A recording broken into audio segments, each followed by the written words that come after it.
Buenas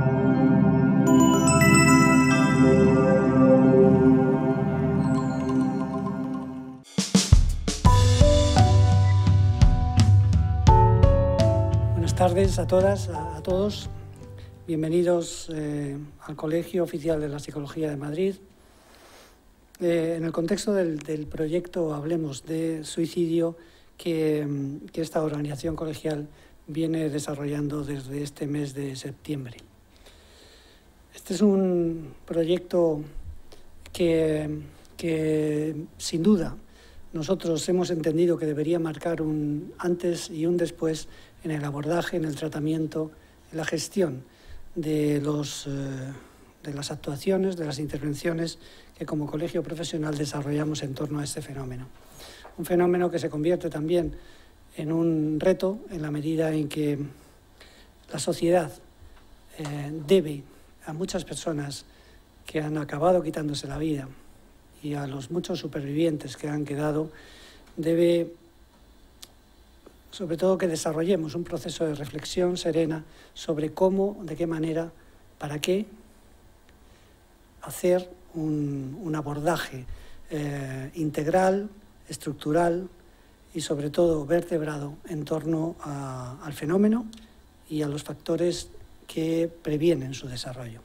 Hablar de suicidio es algo que desde hace mucho tiempo la Organización Mundial de la Salud, organizaciones, sociedades científicas, colegios profesionales y también, sobre todo, colectivos de supervivientes han venido reclamando para fundamentalmente prevenirlo, para esencialmente prevenir ese acto doloroso que lleva a una persona a desear quitarse la vida y en alguna ocasión, desgraciadamente, a quitársela. Normalmente asociamos el fenómeno del suicidio a un área del desarrollo profesional en el ámbito de la psicología que está ligado a la salud mental, pensando incluso que las relaciones entre suicidio y trastorno mental o enfermedad mental son las que explican desde una perspectiva integral el fenómeno y su desarrollo. Y es evidente que el suicidio tiene que ver con la salud mental, tiene que ver con el modo en que podemos interpretar la vida, responder a sus demandas, responder a las necesidades con las que nos encontramos y sobre todo también en reaccionar ante los muchos avatares que hacen de nuestro día a día en ocasiones algo difícil, complejo, que nos hace sufrir. Pero el suicidio no solo está relacionado con la enfermedad mental, está relacionado con la vida cotidiana de muchas personas, está relacionado con hechos, con acontecimientos que de manera cruel y a veces desmedida, dramática y seguramente muy dolorosa, afectan a las personas. De manera sobrevenida, decía, durante lo que puede ocurrir en el día de ayer, lo que puede ocurrir hace 2 minutos en mi vida o en un contexto cercano al momento en el que yo estoy desenvolviéndome, relacionándome con los demás, desarrollando mis quehaceres diarios. Tiene que ver con la vida de las personas, porque tiene que ver con el dolor y el sufrimiento psicológico que se queda enquistado, que acaba generando desesperanza y que en muchas ocasiones acaba anidando en una suerte de túnel oscuro que hace pensar a la persona que está viviendo esta tragedia que no existe salida. Y por eso psicólogos y psicólogas venimos advirtiendo que efectivamente el hablar del suicidio tiene que ver con el desarrollo de un proceso de reflexión sobre cuáles son los servicios, los recursos de salud y de salud mental que tenemos en nuestros dispositivos al alcance de las personas, pero venimos alertando también que esta partida se juega en otros muchos escenarios. Se juega en los centros educativos, se juega en la educación, se juega en el trato que damos y dispensamos a los desajustes emocionales en nuestros niños, niñas y adolescentes, en el papel que tenemos los docentes en el día a día. Y se juega también en el ámbito de las organizaciones laborales, en el ámbito del trabajo. Hoy contamos en esta experiencia, en esta conferencia, con Javier Cantera Herrero, que bueno, él es psicólogo, doctor en psicología por la Universidad Complutense y presidente de Auren Vic. Ahora, en unos instantes, será presentado como merece por nuestra compañera en la Junta de Gobierno, Isabel Aranda, aquí presente. Él va a introducir una clave de interpretación de este fenómeno que no encontramos de manera frecuente en los medios de comunicación, que no la encontramos en la investigación que suele rondar por las mesas de los profesionales, de los y las profesionales, pero que sin embargo está muy presente en el día a día de muchas personas, fundamentalmente porque quien más, quien menos, desarrollamos nuestra vida también trabajando. Por lo tanto, creo que estamos ante una oportunidad de enfocar el prisma de este fenómeno desde una perspectiva en un contexto especialmente interesante y no siempre bien tratado y bien interpretado. Muchísimas gracias, Javier, por estar aquí en la que es tu casa, y gracias, Isabel, por compartir con nosotros este momento, y este es vuestro momento. Gracias a todos los que estáis asistiendo a esta conferencia de todo corazón, y os damos la bienvenida en esta tarde al Colegio Oficial de la Psicología de Madrid para escuchar esta, sin duda, interesante conferencia. Muchas gracias. Pues muchas gracias, José Antonio, por esta introducción del acto dentro del ciclo que realiza el Colegio de la Psicología de Madrid sobre el suicidio. Hablemos de suicidio. Tengo el enorme honor de presentaros una vez más, porque ya son muchos años presentándole, a Javier Cantera Herrero. Él es doctor en Psicología y colegiado de este Colegio de Madrid, presidente de Auren BLC y también presidente de la Fundación Personas y Empresas. A mí me gusta siempre reseñar qué conozco de la persona que nos va a hablar. Y me gustaría señalar que él, desde esta posición empresarial en la que se encuentra, tiene una posición precisamente extraordinaria para otear el horizonte de la innovación y de las tendencias y de las preocupaciones y de las necesidades que hay en el ámbito laboral. Sin duda alguna, Javier Cantera es la referencia en cuanto a qué está pasando en la psicología del trabajo y qué está pasando en este entorno del trabajo, donde las personas, como bien decía José Antonio, pasamos gran parte de nuestra vida. Para mí es siempre un enorme placer escucharle, porque su capacidad de análisis, de interactuar conceptos, de relacionar conceptos, no en balde él tiene un libro que es polímata.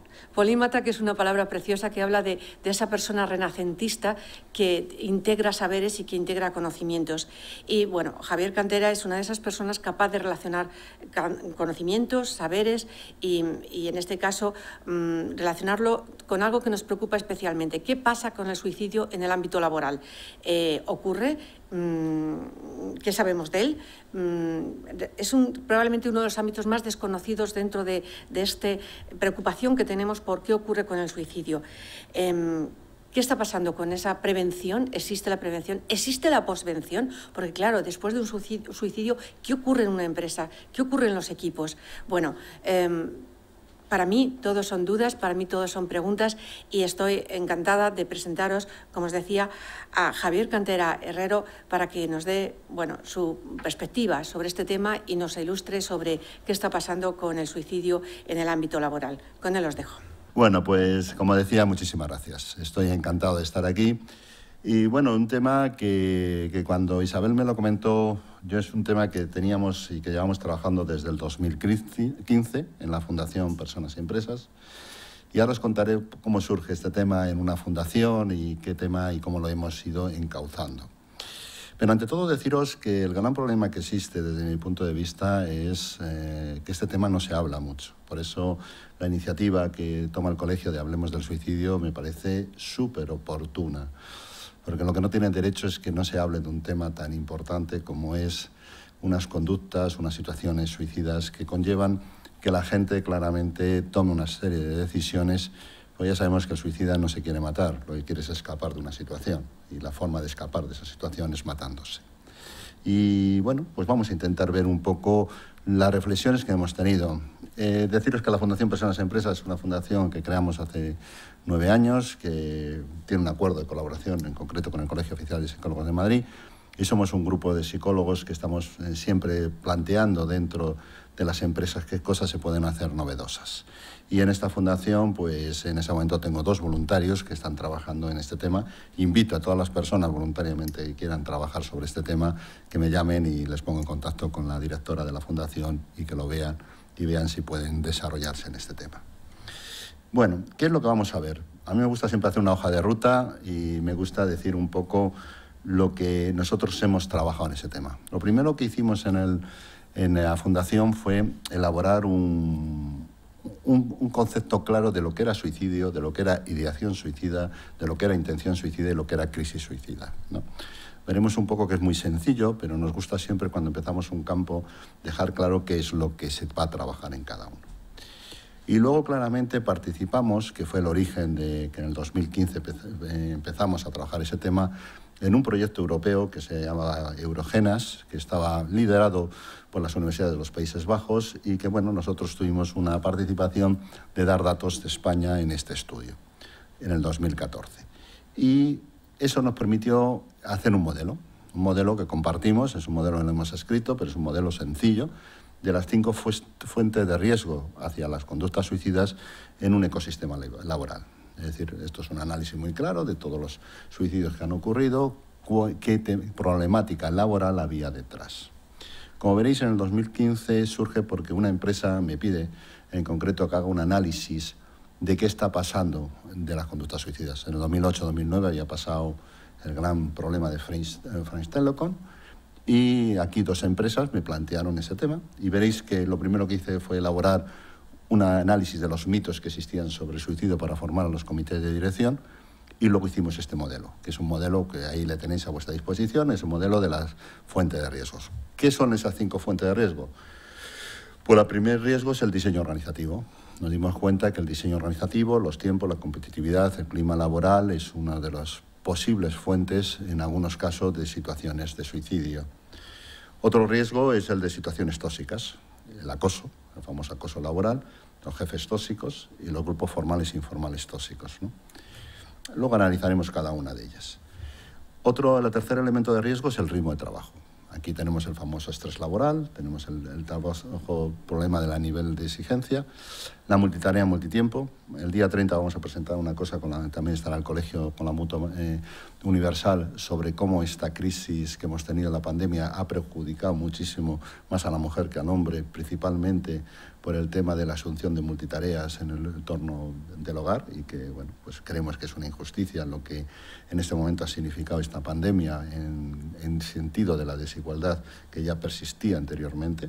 Bueno, pero eso es otro tema, pero sí que es verdad que el riesgo de ritmo de trabajo es un tercer riesgo.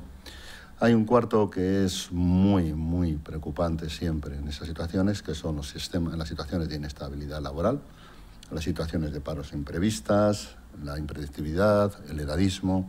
Hablaremos mucho del edadismo porque ahora mismo hay un problema muy claramente de edad en tener tu satisfacción laboral y eso también está influenciando en muchas depresiones en este momento.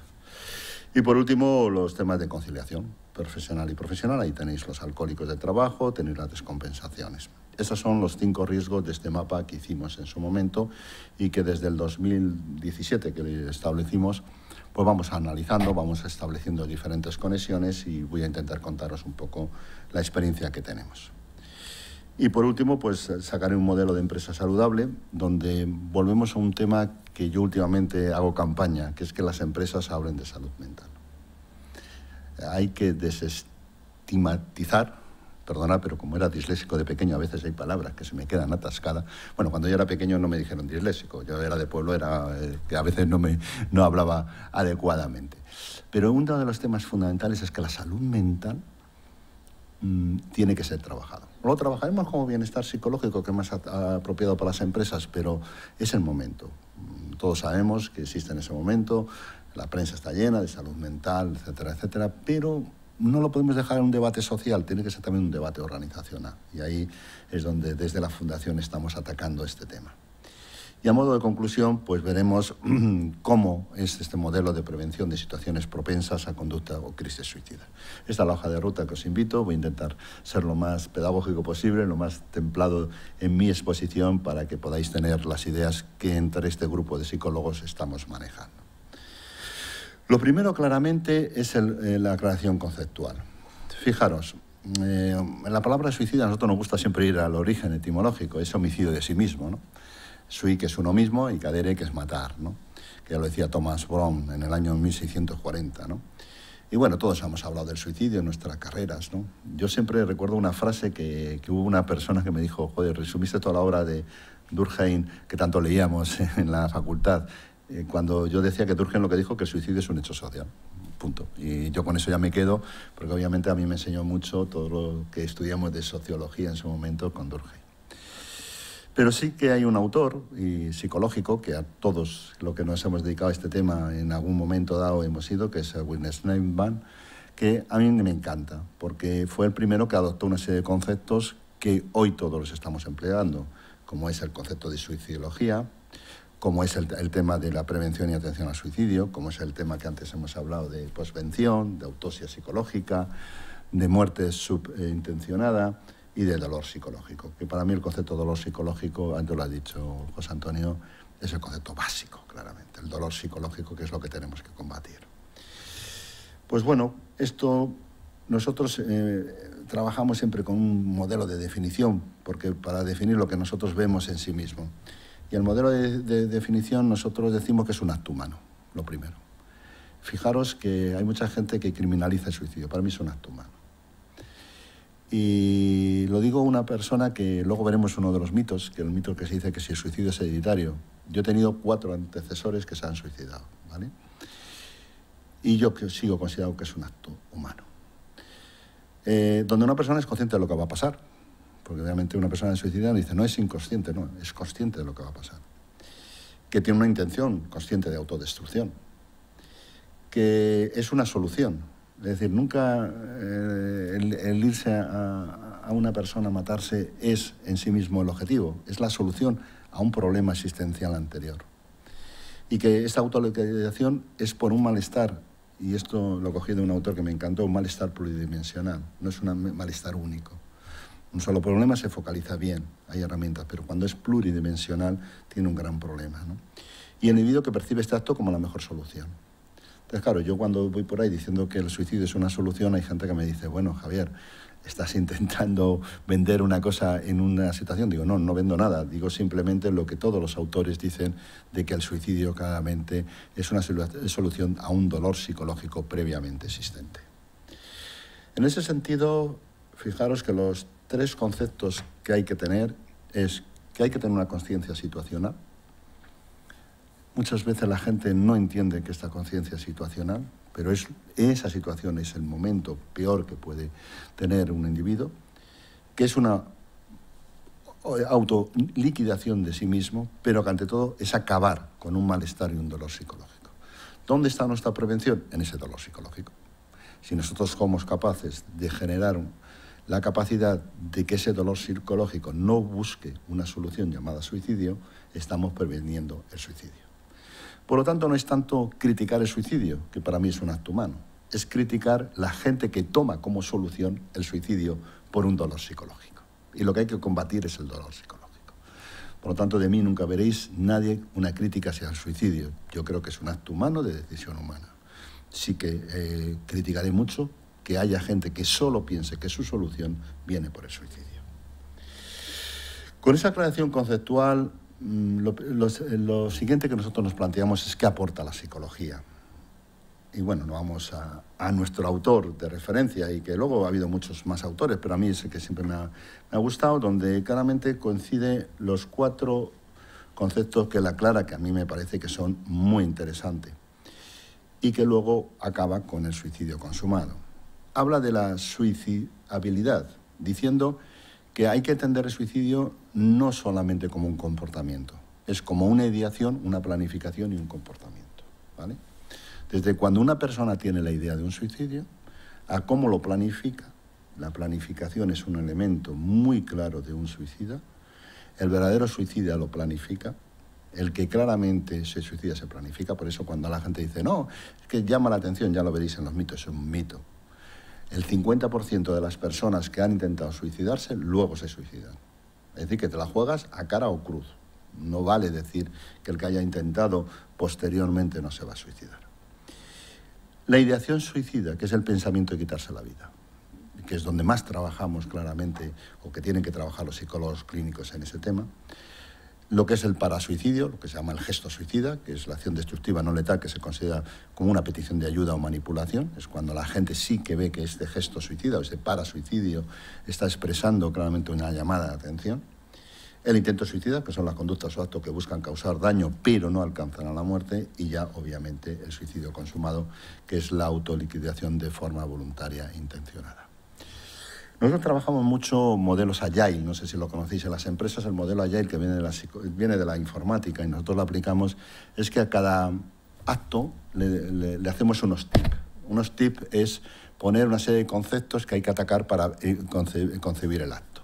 Esta metodología Agile, que yo creo que tiene una aplicación enorme en la conducta humana, me lleva a hacer los 10 tips psicológicos que tiene un suicidio. Primero, un suicidio es una búsqueda de una solución. Es una persona que está buscando una solución que puedes estar en disconformidad, pero está buscando una solución, porque tiene un dolor psicológico previo. Un suicida es un cese de conciencia, es decir, es una persona que cede claramente parte de su conciencia, de mantenerse en vida, y claramente hace un cese de su conciencia vital. Es un dolor psicológico insoportable. Y si habéis tenido ocasión de ver entrevistas de gente que lo ha intentado, que luego se ha quedado y que obviamente todos te describen ese dolor psicológico insoportable previo. Hay una necesidad psicológica insatisfechas. Si haces el historial de cualquier persona con pensamientos suicidas, siempre existen necesidades psicológicas insatisfechas. Obviamente, una gran raíz es la que vamos a atacar desde la empresa, pero otras grandes raíces son de otras esferas de tu vida diaria, que obviamente no es solo la empresa. La emoción de desesperanza. La desesperanza es el concepto para mí clave. En alguna ocasión lo he dicho, el sentirse desesperanza, no tener esperanza, es donde hay que atacar el concepto de suicidio. El estado cognitivo ambivalente. ¿Vosotros creéis que la gente se quiere morir? No, la gente no sabe si morir o no morir, no sabe si esa es la solución. Está en la ambivalencia. Hay un momento que dice que sí y hay momentos que no. Ese estado cognitivo ambivalente, que se refiere a autores, para mí es uno de los tips que más hay que atacar para dar una solución. La visión túnel, la constricción, todo eso lo sabemos, obviamente, y la Gestalt lo demostró en sí mismo, que cuando tú tienes una visión túnel, todo claramente encamina a esa solución. La acción de escapar, es un escapa, es una solución de escapar. No me tengo que preocupar de otras cosas y escapo de mi situación. La comunicación de la intención suicida, que ya veremos obviamente cómo se puede plantear. Y en 10º lugar, los escasos patrones de enfrentamiento vital. Son gente que no está entrenado en saber tener ámbitos de enfrentamiento vital. Una cosa que más preocupa ahora, que como bien sabéis son los suicidios de gente muy joven, ahí se da totalmente la falta de patrones de enfrentamiento vital, experiencia de afrontamiento a través de resiliencia de las situaciones vitales. Y estos son los tips psicológicos comunes. Y hasta aquí la parte más conceptual que nosotros trabajamos para poder hacer intervenciones en la empresa. Luego lo que hicimos es qué podemos hacer. Y nosotros vimos que claramente había un acto, que es el suicidio, pero hay una ideación, un intento y una situación. O puedes atacar la ideación, o puedes atacar el intento, o puedes atacar la situación. La situación es la crisis suicida, el intento son las conductas y el pensamiento es la ideación. Entonces, claramente podemos atacar cualquiera de los tres elementos. Están interrelacionados. Si atacas el pensamiento, atacas la conducta, y atacas la situación. Si atacas la situación, atacas ambos. ¿Qué es lo que va a poder hacer la organización? Fundamentalmente la situación.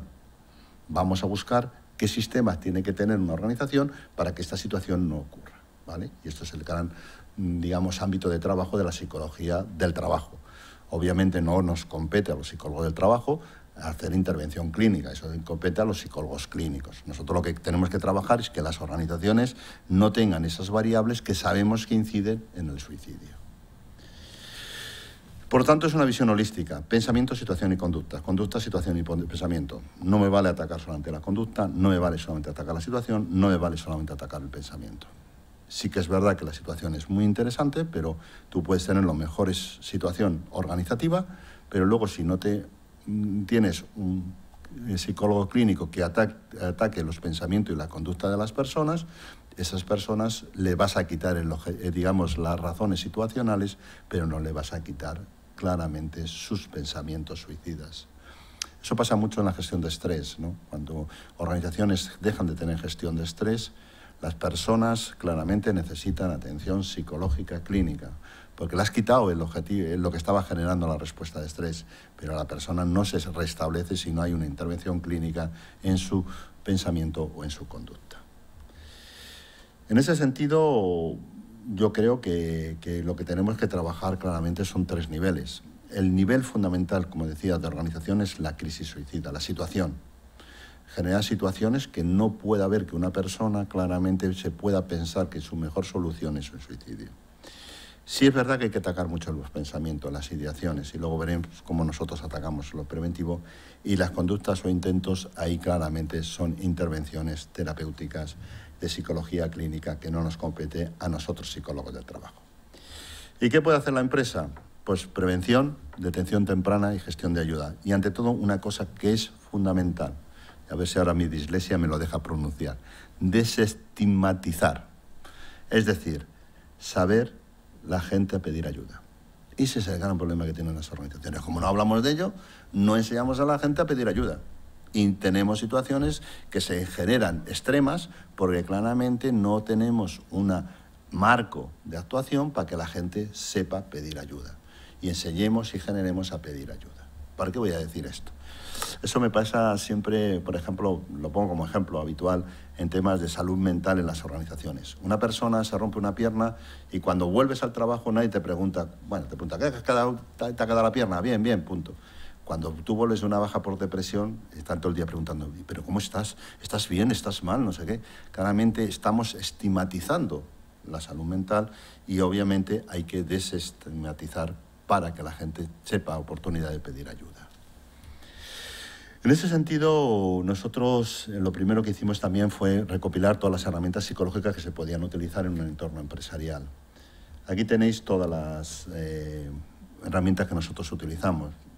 Yo utilizo mucho la escala de desesperanza de Beck. Me dicen algunos, joder, es que es del 74. Digo, pero bueno, Beck hizo una gran escala. Y a mí me da igual que sea del 74, se puede variar. Hay ejemplos que a lo mejor no sé, pero a mí me gusta, ¿no? Tenéis también la que después hizo de ideación suicida, la intención suicida de Price. A mí la de suicidalidad no me gusta mucho, de Ocasa. Y el SAT de persona me apasiona. Es decir, yo obviamente... no es del 33, es del 93, he puesto por orden y ahí me he colado y he puesto 33. Es del 93 y Beck es del 74. ¿Y qué estrategias preventivas las empresas vimos a nivel mundial que existían cuando nosotros en el 2015 empezamos a trabajar?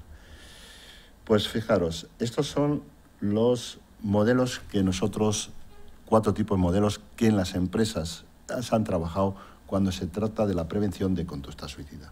Primero, los programas de screening. Fundamentalmente, campañas de medición de desesperanza. Campañas para que la gente pueda medirse su nivel de desesperanza. El screening es igual que el cáncer de próstata. Si tú haces screening, prevés muchas cosas. Si no haces screening, no prevés muchas cosas. Entonces, una de las cosas que yo planteo mucho a las organizaciones es que hagamos programas de screening de salud mental. Que atemos y que tengamos la posibilidad de que la gente pueda hacerse pruebas en el momento que no está mal, sino que está previendo que puede estar mal. Esas son las campañas de medición de desesperanza. Un modelo que viene de Kurt Lewin, casi nada, de la teoría de campo que todos estudiamos en la facultad, que es muy utilizado precisamente en Inglaterra, que es los gatekeepers, que son gente que recibe formación para ser facilitadores de la detención, ¿vale? Esto fue, por ejemplo, la principal estrategia que French Telecom tomó en Francia después de aquellos suicidios, 35 en concreto, pasado el 2008 y 2009, encadenados en 6 meses, que fue lo que originó todo este tema, ¿no? Por la bracedita, los gatekeepers me parece un gran modelo, porque son gente claramente que tiene una formación para detectar tempranamente situaciones y conductas inadecuadas. Luego, las capas de intervención. Yo aquí, lo sabe también el colegio, defiendo mucho la psicología online. Y hay gente que me critica por eso, porque me dice, bueno, Javier, es que la psicología online no es... Yo creo que hay una capa de intervención online que facilita mucho a las empresas. Por lo menos esa es mi impresión. Hay muchos temas que los entornos online pueden facilitar en cuanto a esa primera capa de intervención, obviamente no la capa a veces definitiva de online. Ahí también me he equivocado en poner offline. Y el programas de bienestar emocional, que ahí es donde estamos nosotros. Estamos haciendo muchos programas de bienestar emocional, donde lo que estamos intentando es ver cómo está el bienestar en sí mismo. Ahí ahora, el otro día di una conferencia también al Colegio de Psicólogos de Valencia que me pidió sobre bienestar digital, que es un tema que estoy investigando y que va a ser mi próximo libro. El bienestar digital nos ha venido aquí. Ahora el bienestar psicológico lo tenemos con el bienestar digital. Ya sabéis que en la cama eres tú, tu pareja, tu iPad, tu ordenador. Estamos en el no bienestar digital, que nos genera mucha influencia en nuestro bienestar psicológico. Pero bueno, ese es otro tema. Con esas que estudiamos, estas herramientas, y bueno, y lo que mencionaba antes, los modelos Agile. Estas metodologías que os digo, de hacer, por ejemplo, tip de ideas, hacer prototipado. El prototipado es hacer modelos y probarlo previamente, simplemente con el cliente interno, y no darles tú como el modelo definitivo. Bueno, la Agile, que yo en algún sitio ya le llamaba el Agile emocional, creo que tiene un gran desarrollo en un futuro. Bueno, ¿cómo surge todo esto? Pues fijaros, surge con este proyecto. Lo podéis tener, es un proyecto muy bonito, hecho por la Universidad de Gante. Fue del 2008 a 2013.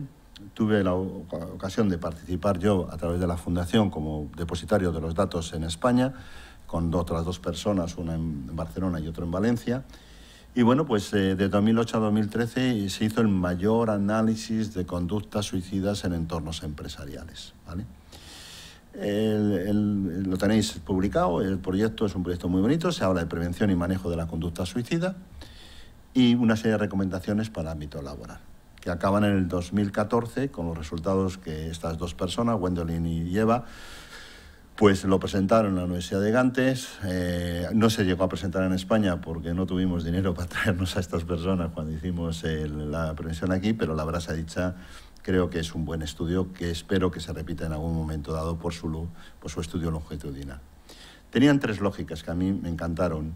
Es que primero, tener en cuenta que había pasado los casos de French Telecom en 2008-2009, con lo cual el suicidio afecta a muchos empleados. Fue la primera mitificación que quitamos, es decir, no es un caso aislado, no son dos casos aislados, no son tres casos aislados. Hay sectores específicos donde se acumula con un 15% de incidencia. Y el problema son los tramos de edad. Luego lo veréis, hay gente que dice, no, se suicidan de tal tramo de edad a otro. No, es que se dividen en todos los tramos de edad. Luego también que los factores de trabajo que pueden tener un papel en el desarrollo de la conducta suicida participan. No suele ser causa única, suele ser con causas, pero es muy bueno que podamos evitar incrementar la causa de una persona por una con causa claramente organizacional. Y luego los trabajos saludables crean empleados sanos y productivos. Eso todos lo sabemos, que hemos defendido desde hace multitud de tiempo las empresas saludables. Ellos mencionan 4 estrategias, que es lo que dice el informe, y aquí os he resumido en una transparencia todo el proyecto de los genes. Hacer un ámbito laboral seguro y saludable, que todos estamos avanzando con el tema de la empresa saludable. Ampliar oferta de apoyo psicológico, que por eso yo lo reivindiqué muchísimo. Es decir, las empresas tienen que contratar no psicólogos solamente de trabajo, como somos los que estamos en la empresa, sino también apoyo psicológico clínico para las empresas, para los empleados de las empresas. Formar a directivos y personal y restringir el acceso a medios letales. La última era claramente adecuada en sí misma. Bueno, el planteamiento de trabajo nos llegó a nosotros en el 2015 con 2 grandes empresas que nos dijeron, Javier, no tenemos en nuestros sistemas de salud mental protocolos de prevención de conductas suicidas. ¿Te atreves a hacerlo desde la fundación? Pues también, obviamente, no me iban a encargar un trabajo desde el punto de vista, digamos, solamente de consultoría, porque no existía conocimiento. Y nosotros aceptamos ese reto, otros 2 compañeros y yo. ¿Y de ese reto qué salió? Pues lo primero que salió fue hacer un listado de los mitos sobre el suicidio, que nos sirvió para hacer un curso a todos los comités de dirección que se han ofrecido en este momento o en esta situación en hacer. lo tenéis publicado también en nuestra fundación. Está basado en los datos de estudio que hicimos en el 2015. Y los 15 mitos a derribar de este primer estudio son los siguientes. El suicidio no se puede prevenir, pero sí la crisis suicida. Eso es un mito muy importante. La gente, no, el suicidio no se puede prevenir, pero sí se puede prevenir crisis suicidas. Situaciones y ámbitos que pueden generar que gente que tiene un dolor psicológico puedan generar que su solución sea el suicidio. El suicidio no es anormal, es normal. Hay que decir que es un acto humano. Y vuelvo a repetir la palabra acto humano. El suicidio es normal, no es anormal. Porque si no, le trabajamos en la esfera del ocultamiento, en la esfera de que es un determinados casos, ¿no? Es una solución hecha por una persona que muchas veces tiene la única salida es esa por su dolor psicológico y por no encontrar gente que pueda solucionar su dolor psicológico. Hablar sobre el suicidio no incrementa el riesgo. Es una chorrada, está demostrado. Tengo 24.000 estudios. Hay que hablar del suicidio. No decir que hablar del suicidio incrementa el riesgo, como es el mito. No, hablar del suicidio no incrementa el riesgo. Y aquí tenemos la gran iniciativa del Colegio de Psicólogos de Hablemos del Suicidio. Y el intento de suicidio como alarde no es que llame la atención, es un grito de dolor. Yo siempre cuando el alarde, que es el concepto que utilizan la sociología en muchos elementos, que es cuando haces todas las algaracas y dice, bueno, y ese nunca se quiere suicidar, no sé qué, no cuánto. Ese alarde es un grito de dolor. Y hay que trabajar ese dolor que hay ahí. No penséis que es simplemente llamar la atención. Es un grito de dolor. Que no se ha atrevido, entre comillas, a tomar la solución que él piensa que es el suicidio, pero es un grito de dolor. Intento de fracasos no es llamar la atención, es que tiene una situación ambivalente. Por la mañana pienso que sí, por la tarde pienso que no. Me voy a suicidar, pero hay una persona... No sé si habéis leído el último libro del famoso autor Aramburu, ¿no? Que es un libro sobre una persona que prevé durante un año antes que se va a suicidar en una fecha. Yo lo he leído con bastante, se llama Los Vencejos, yo lo leí con bastante interés, porque bueno, como había trabajado en estos temas, y la verdad se dicha, Fernando Aramburu tiene ideas que él ha debido coger de gente que claramente lo ha intentado, porque son expresiones que yo me he encontrado en la realidad. Bueno, hay parte literaria, como toda novela, pero sí que es verdad que está bastante bien expresada las conductas en este momento. La recaída suicida es posible. El que ha intentado suicidar te la juegas al 50%. No me vale esa idea vieja del que se ha intentado suicidar nunca se suicida, que es un elemento de vox populi inadecuado, porque estadísticamente el 50% se vuelve a suicidar y el 50% no se vuelve a suicidar. O no hagamos eso un mito. Hay que trabajar cualquier intento de suicidio. No todo el que suicida está deprimido, y eso es otro elemento básico. Hay muchos elementos de suicidas que no están deprimidos. Ahí hay ahora una línea de investigación, precisamente a la Universidad de Londres, que hace poco he estado yo con ellos compartiendo diferentes chats, sobre cómo la depresión es un elemento que muchas veces crees que es la causa del suicidio y no es la causa, es algo colateral al suicidio. Por lo tanto, ahí hay que trabajar mucho, que no todo el que se suicida está deprimido. ¿El suicidio se hereda? No, se hereda un efecto de imitación. Es decir, lo que se hereda claramente es que hay gente que tú has apreciado y que tomaron una decisión en su momento de un suicidio y lo consideras como una cosa válida, cosa que en otras familias no se hace porque, bien sea por constricciones religiosas, por lo que sea, no se ha conseguido. Pues hombre, bien, el suicidio no se hereda. El suicidio ocurre por impulso. Siempre que hay un suicidio hay un síndrome pre-suicidio. No hay un impulso. Siempre ha habido un pensamiento pre-suicida, siempre ha habido algún elemento previo. El suicidio no correlaciona con el homicidio, eso está claro. Quien se suicida no mata a alguien, porque ha tomado la solución de la autoagresividad frente a la heteroagresividad. Y es muy importante ese tema porque obviamente hay gente que todavía confunde lo que es el suicidio y lo que es el homicidio. Que el suicida desea morir, no. El suicida lo que desea es solucionar su dolor y ve la muerte su solución, pero el suicida no que desea morir.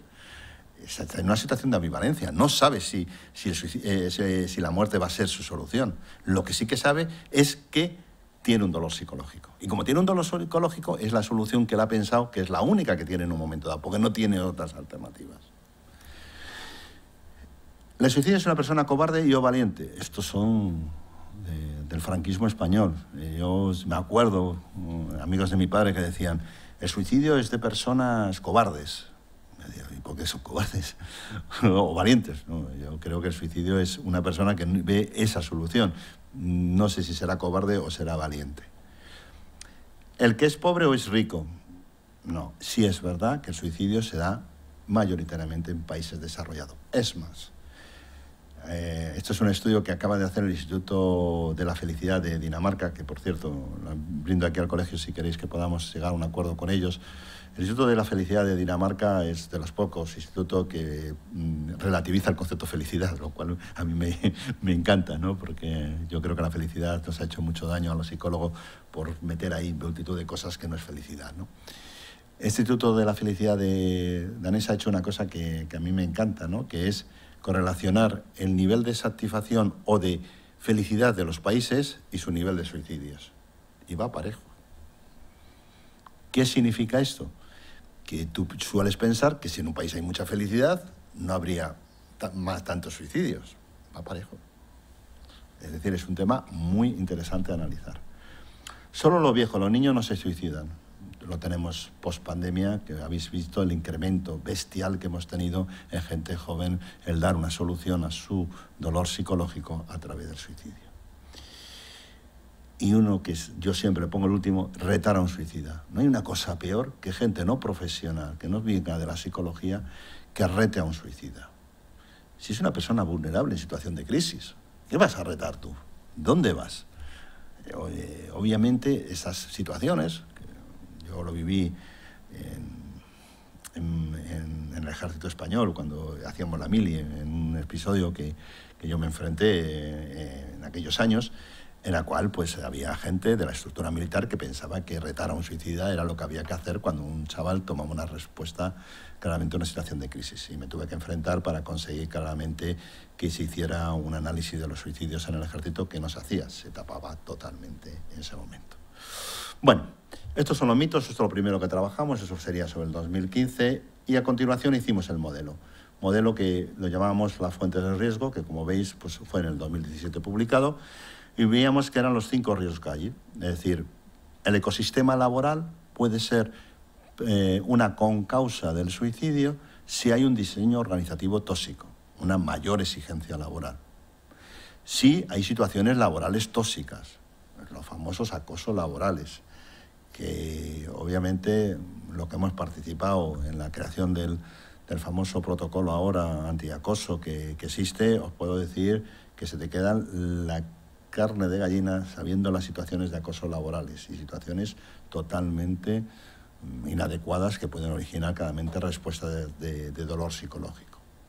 El ritmo de trabajo, el estrés laboral. El estrés laboral obviamente se generan muchísimos elementos. El despido y paro, este es el fundamental en España, ¿eh? El paro es una condición, bien sea porque somos un país que tenemos mucho paro, en el cual la inestabilidad laboral es otro elemento muy importante. Y luego los alcohólicos del trabajo, que son gente que no concilian y obviamente toman decisiones en un momento dado.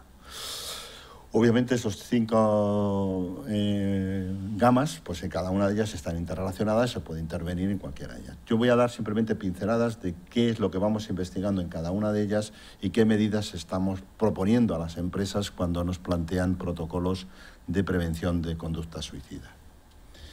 Si vamos a la primera, que es la de diseño organizativo, nosotros lo primero que hacemos es decirles que hay que tener mucho en cuenta el diseño de los puestos de trabajo. Es decir, el otro día, en un debate que estuve por la ley de Rider, ya sabéis que en España tenemos a honor, y yo tengo a honor de haber publicado una ley de Rider cuando en la mayoría de Europa no se han hecho todavía tan exigente como aquí, que ha hecho que Deliveroo se vaya. Pues en la ley de Rider hay mucha gente que los puestos de trabajo de la gente que vemos por ahí de Globo, etcétera, etcétera, tiene un gran problema. Ya sabéis que están siendo, su jefe no es un jefe, es un algoritmo. Y son personas que, además de la deshumanización de su trabajo, tienen poca autonomía. Aquí hay un concepto que los psicólogos de trabajo trabajamos mucho, que es el job crafting. es decir, dar autonomía a la gente en los puestos de trabajo. Pídele resultados, pero déjale autonomía en la forma de actuar, porque eso le da un elemento fundamental humano, que es que puedan hacer el elemento más adecuado. Fijaros, en este tema de Rider, pues una determinada, no voy a decir la empresa, le marca hasta los sitios donde puede ir, con qué calles tiene que ir más rápido para conseguir llegar antes al pedido. Esa falta de autonomía genera una mayor insatisfacción, una mayor, claramente, inadecuación de esa persona, que si dejas libertad de que coja lo que coja, pero lo tienes que conseguir antes de 10 minutos. Déjale libertad en los medios y claramente déjale sus objetivos. Luego también es muy importante la presión grupal, la competitividad y el reconocimiento. Entornos muy competitivos, entornos que generan claramente competitividad enorme, ¿no? Yo aquí puedo contar algunos casos que hemos trabajado de mucha competitividad que generan claramente respuestas malas de salud laboral. Y luego el clima laboral. No enfrentarse a un clima laboral adecuado, tener una visión túnel empresarial. Lo ves habitualmente con gente que solo habla del trabajo, solo habla de cómo está en el trabajo, qué situación tiene. Como os decía, no suele ser la causa única de una respuesta de suicida, pero es una concausa que claramente incrementa, pone énfasis, acentúa otras causas. Y nosotros aquí decimos que hay que hacer una intervención estructural en 3 niveles. Lo que llamamos es hacer diseños saludables, con mayor autonomía, con unas relaciones informales y formales sanas y con estructura de apoyo. Es decir, hay que tener áreas, bien sea de gestión de personas, dentro de gestión de personas, de salud laboral, que sea de estructura de apoyo, para que la gente claramente tenga gente que pueda apoyarse en este tema. Sí, obviamente en España nuestro tejido es de pymes, yo reivindico desde hace tiempo que sean las mutuas las que asuman esas estructuras de apoyo de las organizaciones. Y en las organizaciones pidamos a la mutua no solamente médicos que hagan soluciones médicas para que las bajas sean más rápidas, sino que también busquemos situaciones de psicólogos que nos posibiliten en un momento dado una estructura de apoyo en una estructura de pyme. También el diseño amigable, la labor emocional del líder. Tenemos líderes en las organizaciones que no les han enseñado a ser emocionales, a no saber gestionar emociones. Lo que puedes en un comité de dirección es cuando yo voy de coach a muchos comités de dirección, les digo, venga, ahora vamos a hablar de emociones. La gente empieza a silbar, empieza a mirarse a otro tema. No son capaces de expresar sus emociones, no son capaces de trabajar sus emociones, ¿no? Ahí tenemos un gran trabajo, los psicólogos del trabajo, ¿no? La gestión de personas y procesos a compartir, ese diseño amigable. Y por último, el diseño colaborativo, la comunicación interna y la detección temprana de un mal clima. Por eso los modelos actuales tecnológicos, a través del móvil, de detectar malos climas en un momento dado, no es los modelos que habían antes, de una evaluación de clima una vez al año, que eran siempre cosas muy tardías, eso muy interesantes en este momento para tener esos termómetros enseguida de ver qué sitios están claramente ocasionándose situaciones anómalas. Y todo esto nos lleva también en Empresa Saludable con ese diseño colaborativo, amigable y saludable. Esto es lo que estamos trabajando en diseño organizativo. ¿Qué estamos trabajando en el ámbito de las situaciones tóxicas? El acoso laboral, que existe, ¿verdad? Se oculta mucho, muchas veces no se detecta. La gente piensa que todos los acosos son sexuales. Los acosos sexuales no es ni un 15% de los acosos que hay laborales. Gente que hace luz de gas a sus colaboradores, gente que ningunea, que se apropia de las ideas, todos los temas de acoso, que en acoso laboral hay mucha literatura en psicología del trabajo que trabajamos ese tema. Pero hay otro tema fundamental, que es el líder tóxico. Hay muchos líderes que son tóxicos. Líderes que sus incapacidades de ser líder generan toxicidad hacia abajo, ¿no? Bien sea toxicidad porque tienen que estar enterados de todo, bien sea toxicidad porque a unos les da más que a otros. Claramente la comparación es un elemento, como somos seres sociales, muy importante en los grupos de trabajo. Y luego la presión de grupos informales. La presión de grupos informales es alucinante, ¿no? Os cuento un caso que yo viví, una persona que había vivido 5 eventos, ahora vuelven las cenas de empresas. Yo no sé si es positivo o negativo. El otro día me hacían una entrevista, decía, ¿qué piensas, Javier? Digo, bueno, no sé, las cenas de empresa, ponerte al lado de una persona que no conoces nada más y que encima tengas que intimar y tengas que no sé qué, tiene su elemento positivo y su elemento negativo. Yo creo que, como todo, hay que gestionar las cenas de empresa psicológicamente.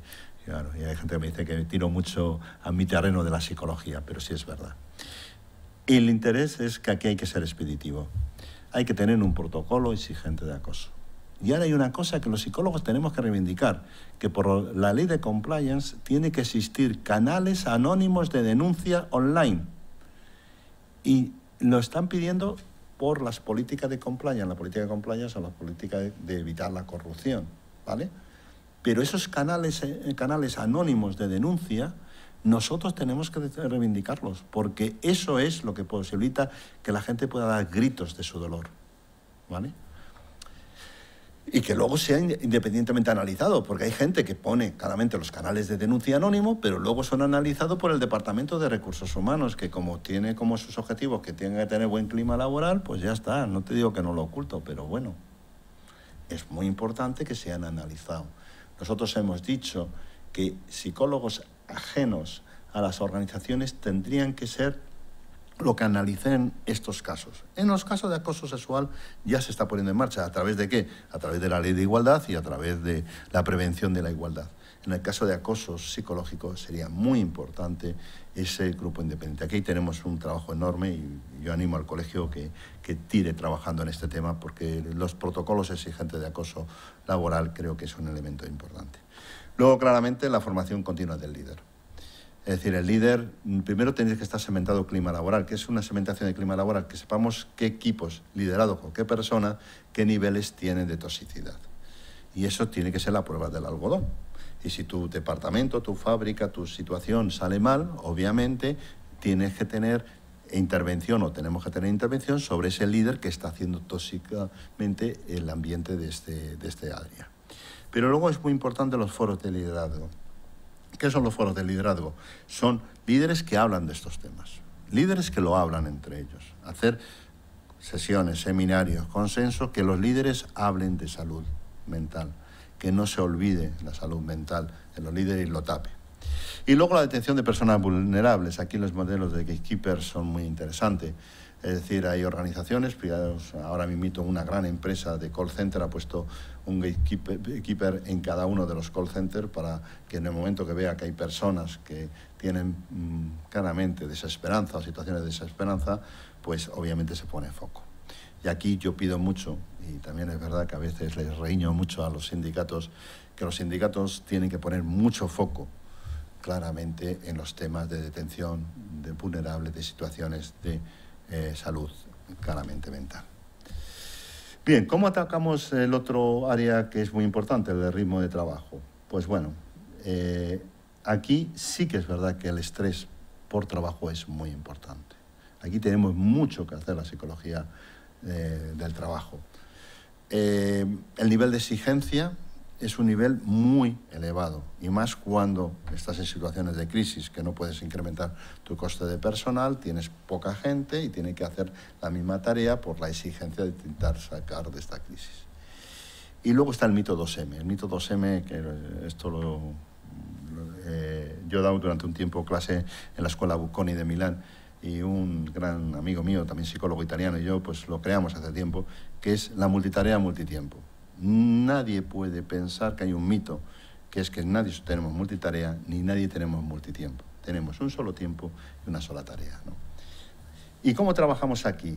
Pues la intervención sistemática para mí tiene tres elementos. Tiene la gestión del estrés, y aquí hay que destacar las herramientas de afrontamiento, pero no por modas. Hace 5 años se pusieron de moda y todos los departamentos de recursos humanos empezaron a contratar cursos de mindfulness. Por cierto, muchos cursos de mindfulness no a psicólogos, que yo lo combatí públicamente porque obviamente el mindfulness es una gran herramienta, pero hay que saberla utilizar.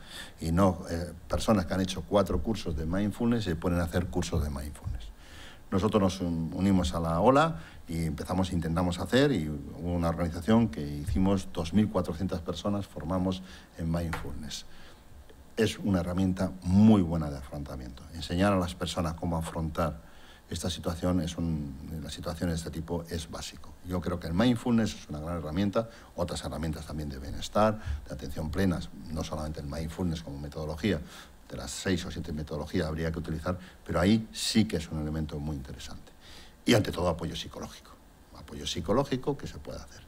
Y luego está el nivel de exigencia, los modelos sostenibles y no ultracompetitivos y las condiciones laborales. Aquí vuelvo a poner apoyo sindical y creo que los sindicatos tienen que poner más foco en las condiciones laborales que en las condiciones económicas laborales, ¿vale? Porque las condiciones laborales es lo que te perjudica claramente salarialmente, de acuerdo que las condiciones económicas laborales te da ese nivel higiénico que todos tenemos que tener. Y en 2M, en la multitarea, multitiempo, hay que trabajar dos conceptos en las organizaciones. El dimensionamiento de plantilla. ¿Por qué la plantilla no está dimensionada con criterios objetivos, sino está dimensionada con criterios, digamos, de los jefes o de la gente que considera? Hay gente que prefiere llevar a su gente a 120% y no pide más gente. Y tiene que haber un análisis organizativo que te determina claramente la cargabilidad de los trabajos existentes. Y eso existe, y eso lo sabemos hacer. Que lo que pasa que en ninguna empresa lo dejan la gente técnica y hace que los directivos decidan sobre el tema. Y luego una cosa fundamental, la gestión de imprescindible. Una organización no puede tener imprescindible, que todo lo haga una persona, porque esa persona está abocada al estrés. La imprescindibilidad está lleno en los cementerios, claramente, de gente que ha sido muy imprescindible y que ha muerto antes de tiempo. Pues si no le da claramente por una solución, véase suicidio, o hace otra solución su cuerpo, que claramente son las enfermedades que se generan. Por lo tanto, cuando hay imprescindibles, cuellos de botellas, de gente que todo lo hace él, claramente es un elemento básico. Tener en cuenta que una de las estadísticas que hizo Eurogenas, que me llamó mucho la atención, es que más del 25% de la gente que se suicidó en el año 2012 eran directivos en las empresas. Es decir, que esto no va de solamente empleados, va también de gente directiva que se considera imprescindible, que tiene mucho estrés y que obviamente busca una solución a su salida o a su dolor psicológico a través del suicidio. El tema de inestabilidad laboral es muy preocupante en España. Y hay, para mí, tres grandes grupos. Primero, el paro imprevisto. Gente que lleva 20 y tantos años en una empresa y de la noche a la mañana, porque no es debido a su acción, a su trabajo, es debido a las condiciones laborales de la empresa, toma claramente una decisión de paro imprevisto, ¿no? Y claramente tiene lo que llamamos nosotros el duelo laboral. ¿Por qué a mí? ¿Qué he hecho yo? ¿Por qué me pasa esto a mí? Luego tenemos un gran problema del edadismo, que es un miedo al cambio de la gente que tiene una determinada edad y, por otra parte, un mercado remiso a contratar gente de una determinada edad, ¿vale? Con lo cual el edadismo hay que combatirlo claramente. Y aquí vuelvo a invitar una cosa que hace unos años invité al Colegio de Psicólogos, que es lanzar una campaña del currículum anónimo. Con Luis lo trabajé en su momento, lo llevamos hasta el Ministerio, estábamos a punto de sacar una normativa sobre el currículum anónimo, pero bueno, cambió gobierno, cambió las prioridades y todo el tema. El currículum anónimo es muy interesante para evitar discriminaciones en la preselección, no en la selección definitiva, bien sea por cultura, diferentes culturas, por edades, por diferentes edades, por género, diferentes géneros, por diferentes elementos. Hay gente que ya evalúa a la gente en función también de otra serie de criterios. Prohibir la foto, lo siento, pero yo creo que el aspectismo hay que atacarlo desde cualquier intervención psicológica. Y por último, el fracaso laboral, el paro continuo y de larga estancia, que las empresas ya no lo ven, porque obviamente eso están en el tema del paro, pero sí que claramente es una situación inadecuada. Y aquí hay que hacer una intervención dinámica en varios elementos. Por ejemplo, una cosa que no hemos conseguido los psicólogos y que a mí me da mucha pena, y hay muchos psicólogos trabajando, es el tema de outplacement, ¿no? El outplacement, que es una parte de la psicología del trabajo para mí fundamental, que es cómo gestionar a la gente después que la despides, ese duelo laboral que tienen. Yo creé mi empresa de outplacement hace 13 años y la verdad se ha dicho, tengo ahí trabajando, no sé si tengo pues cerca de 15 psicólogos trabajando en el tema de outplacement. El tema de outplacement había que haberle formado más. Decimos aquí un intento aquí en el colegio y dar una formación de outplacement formal, porque esa transición laboral hay que saberla gestionar. Hay mucha gente que entra en depresión y que entra en buscar una solución, como puede ser un suicidio, un dolor psicológico, porque no encuentra trabajo. Y lo que hay que hacer es saberle cambiar qué entiende él por trabajo. Porque a veces el trabajo, lo que estamos buscando es un modelo de reconocimiento profesional y personal. El tema de outplacement es otro tema muy interesante, que no es de psicología clínica, es de psicología del trabajo. Miedo al cambio, pues aquí lo que hay que hacer es combatir el edadismo y buscar formas más flexibles de tener trabajo. La gente piensa que también de una determinada edad quiere tener otro contrato fijo, que a lo mejor ya no lo vas a tener. Y te tienes que relativizar mentalmente y aceptar otra forma de contratación.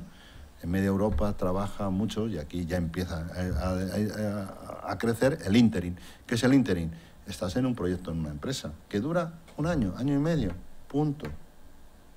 O ser un freelance, trabajar para varias empresas. Todo eso significa también una relativización para hacer que tenga gente que tiene una determinada edad más ocasiones ocupacionales. Y el fracaso laboral, pues aquí sí que reivindico que socialmente es donde hay que poner mucho foco. Es decir, no tenemos en España un tratamiento activo de los parados de larga duración. No es responsabilidad de las organizaciones, que también, como responsabilidad social corporativa yo la veo, pero sí que es verdad que hay dos conceptos. La mentalidad de la segunda oportunidad. Acaba de salir la ley de la segunda oportunidad. La ley de la segunda oportunidad es gente que ha sido empresario, ha fracasado, darle una segunda oportunidad con una quita de las deudas pagadas por el Estado. Eso es muy importante. Todo el mundo tenemos que tener ocasión de tener segundas oportunidades. Muchos autónomos y gente empresarial de pequeñas empresas toman decisiones de soluciones, como puede ser un suicidio, simplemente por no tener esa mentalidad de segunda oportunidad. Y luego una red de apoyo a personas de largo paro. No es solamente una solución formativa, que también es una solución formativa, es una solución psicológica. Pues son situaciones de personas que ya tienen menosprecio personal, tienen derribada su autoeficacia y necesitan claramente el trabajo psicológico.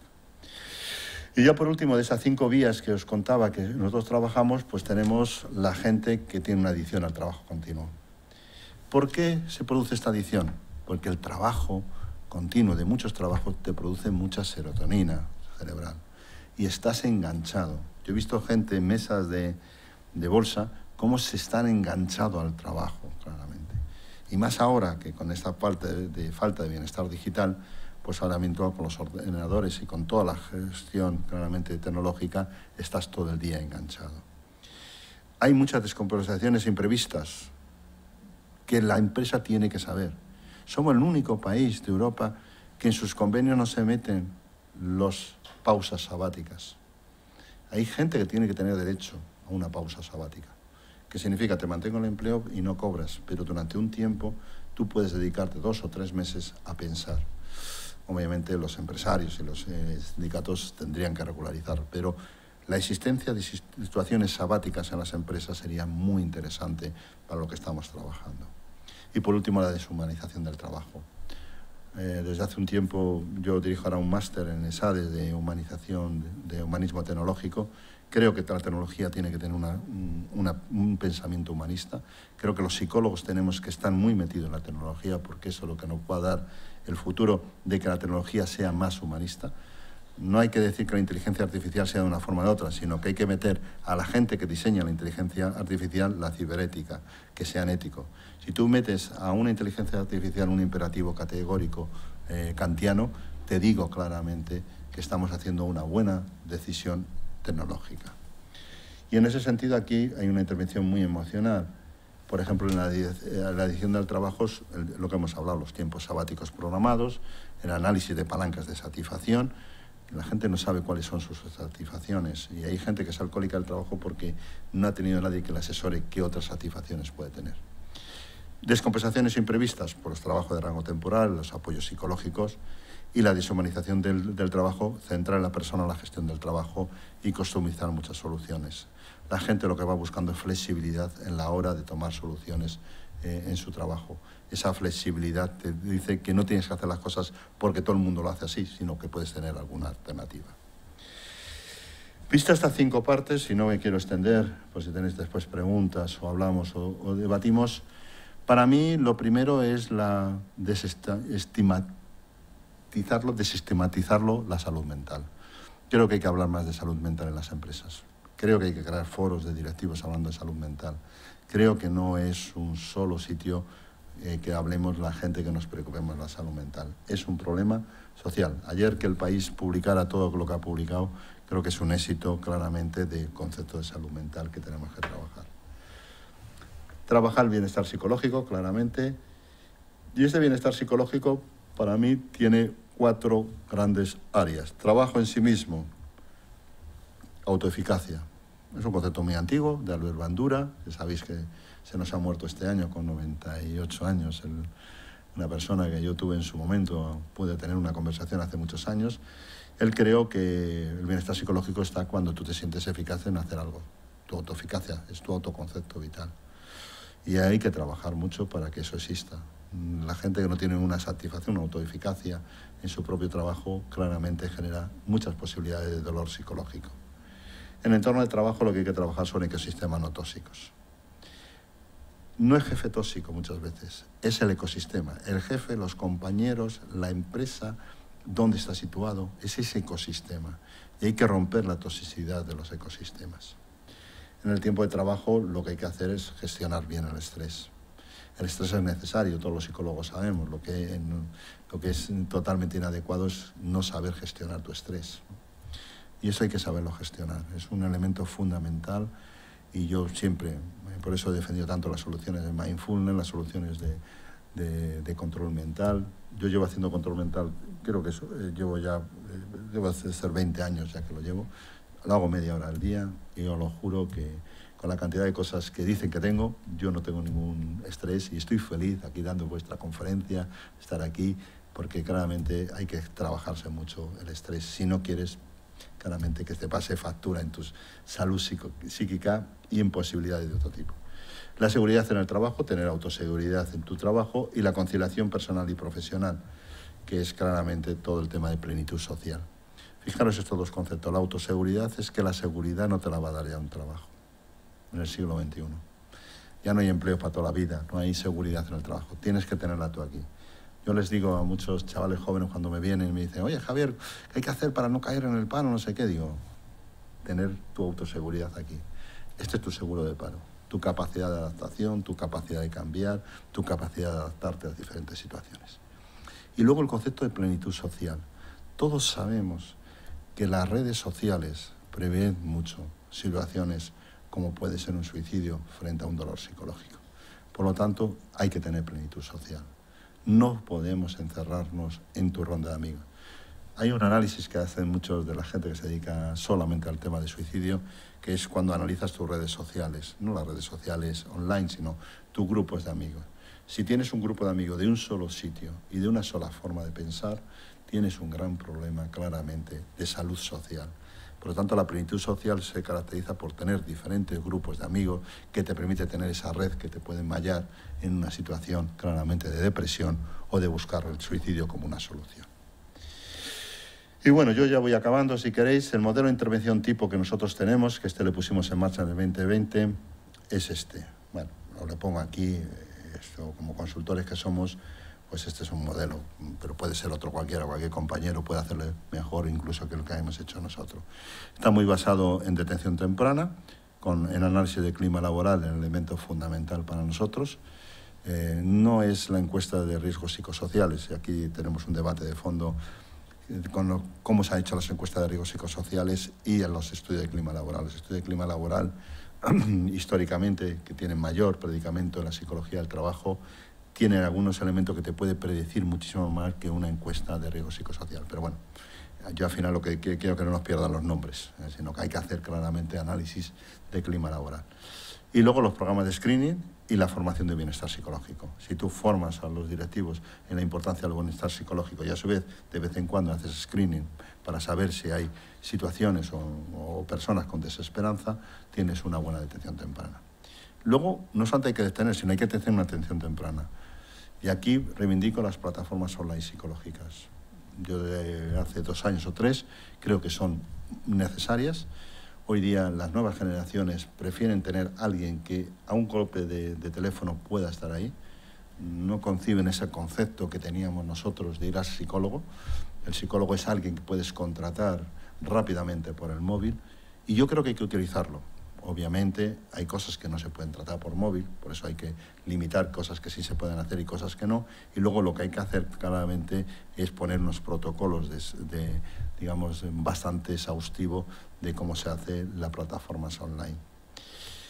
La red de Gatekeeper Y el acceso a apoyo psicológico específico. Yo creo que es muy importante las redes emocionales. Ahora se ha puesto en marcha, para mí subterfugiamente, porque Sanitas, otras empresas han ido poniendo psicólogos a disposición de la empresa, pero son psicólogos que obviamente tienen poca intervención en la empresa, porque no están unidos a los psicólogos del trabajo que están trabajando en la empresa. Y eso a mí me da mucho miedo, porque no es solucionar un tema, hay que solucionar problemas organizacionales para solucionar ese tema. Y luego intervención psicológica empresarial, pues modelos centrados en autonomía, en diseño organizativo, hacer cirugía rápida sobre la toxicidad relacional, cambios de líderes y grupos, de eso que los canales anónimos de denuncia, que lo permite la ley de compliance, tenemos que defenderla desde el punto de vista de los departamentos de recursos humanos.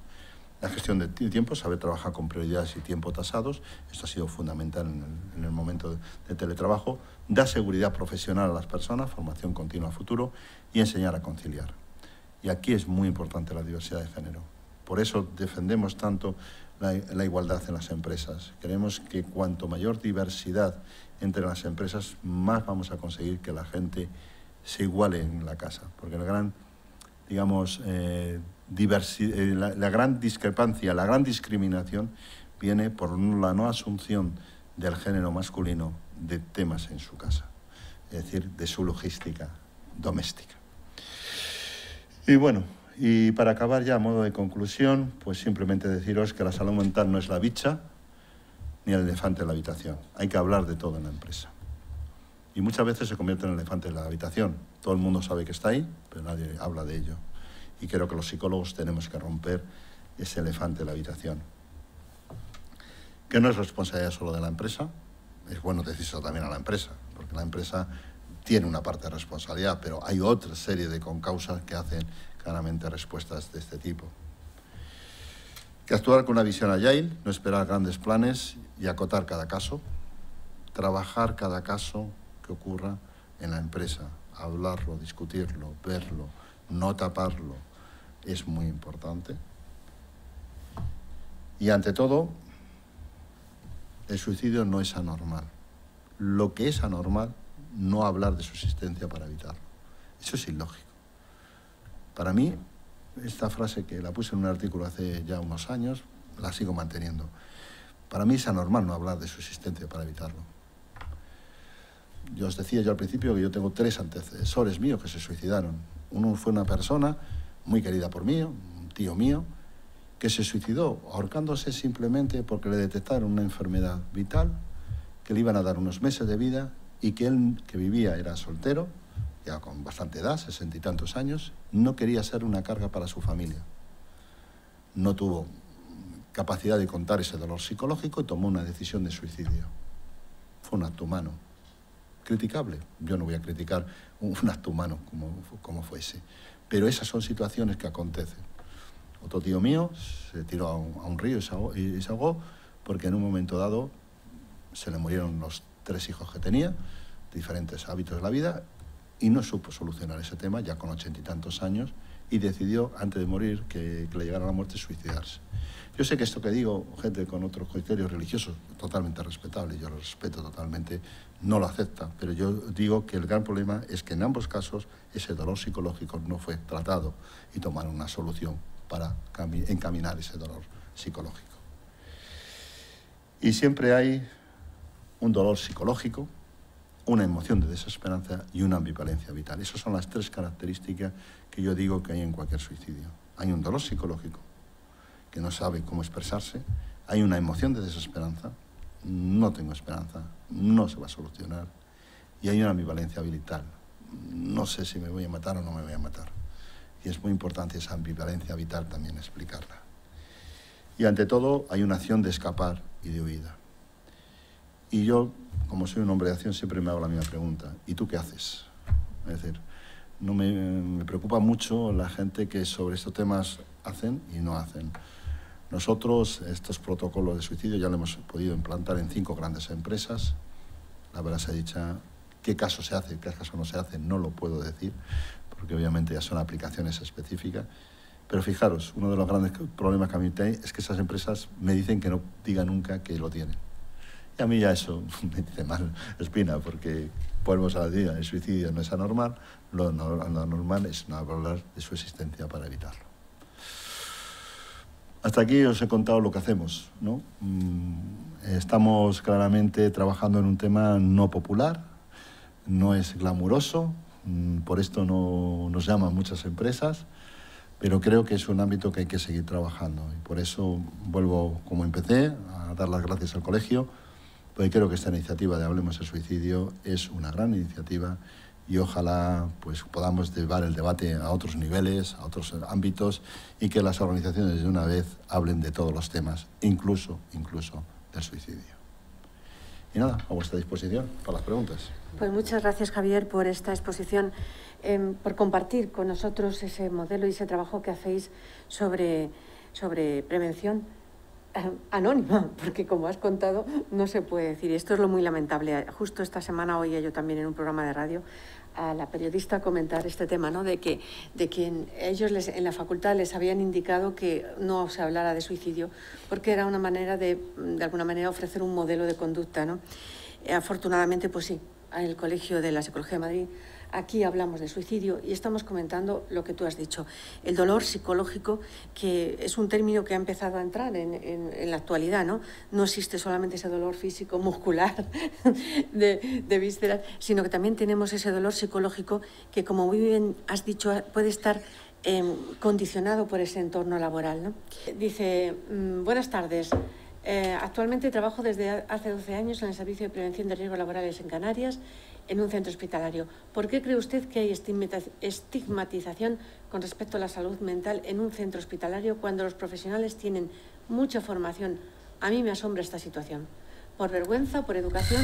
Es una pregunta, gracias. Es una pues pregunta si quieres, sí, no, totalmente adecuada. El sistema hospitalario español es un sistema que todavía está muy condicionado con un modelo muy médico, como bien sabéis, ¿no? No ocultamos que los médicos durante mucho tiempo han vivido en una situación en la cual los cambios sociales les cuesta aceptarlo, ¿no? Lo hemos tenido ahora, pues por ejemplo, con la situación que tenemos con el aborto, que no hace falta decir que hay sitios donde no puedes ir a abortar y hay mujeres que tienen que cambiar o irse a otra ciudad a abortar porque hay gente que yo creo que tienen total libertad, pero sí que hay que hacer una planificación que en todos los sitios existan personas que posibiliten un derecho aprobado por todos los españoles. Pero pasa igual con la eutanasia, que bien sabéis que es un debate que tenemos encima de la mesa, ¿no? Y todo procede de un modelo médico donde se les ha educado, y yo creo que es una educación que la parte esencial es básica para ellos, que es que tienen que luchar por mantener la vida, ¿no? Lo que ellos nos explican es que el suicidio sea un acto humano. Para ellos es un acto de no salud mental. Y yo siempre digo lo mismo. Yo creo que muchos de la gente que toma una conducta suicida no es que tienen una inestabilidad mental. Son personas que no tienen otra solución y quieren salir de esa situación con una solución para satisfacer un dolor psicológico. Por lo tanto, no me extraña que este compañero que esté trabajando en un servicio de prevención de un hospital, cuando el modelo médico pues predomina en los hospitales, y yo lo he visto en algunas ocasiones cuando me han llamado a dar formación a comités de dirección de hospitales, donde en un momento dado los psicólogos somos considerados claramente gente que estamos metiendo ideas que no van en la lógica de un curar, ¿no? Nosotros curamos de otra forma, pero curamos a través de la libertad de cada persona de tomar decisiones de su conducta, y que nuestra capacidad de poder influenciar en esas conductas para cambiar situaciones inadecuadas, como puede ser claramente las situaciones suicidas. He querido entenderte lo que decías, que podría ser una forma de intervención en las organizaciones, la intervención de los psicólogos del trabajo junto con psicólogos sanitarios. ¿Es así? O sea, de cara a lo que estamos trabajando, que es al suicidio, lógicamente, a la prevención del suicidio. Totalmente de acuerdo. Yo creo que tenemos que romper... Yo me considero psicólogo en general y psicólogo del trabajo en particular, pero primero psicólogo. Y yo creo que uno de los grandes errores que hemos tenido en los últimos años, y ya sabéis que no me duele prenda porque lo he dicho públicamente, es que la batalla de la sanidad o lo sanitario está bien, pero obviamente a veces me ha separado de otros colegas que solamente consideran lo sanitario como elemento de la psicología. Yo creo que la psicología es total. Yo me considero un psicólogo en todas las facetas de la vida, pero sí que es verdad que mi especialización es obviamente la psicología del trabajo. Y la combinación, el trabajar compañeros de dos ramas de psicología diferentes es muy interesante.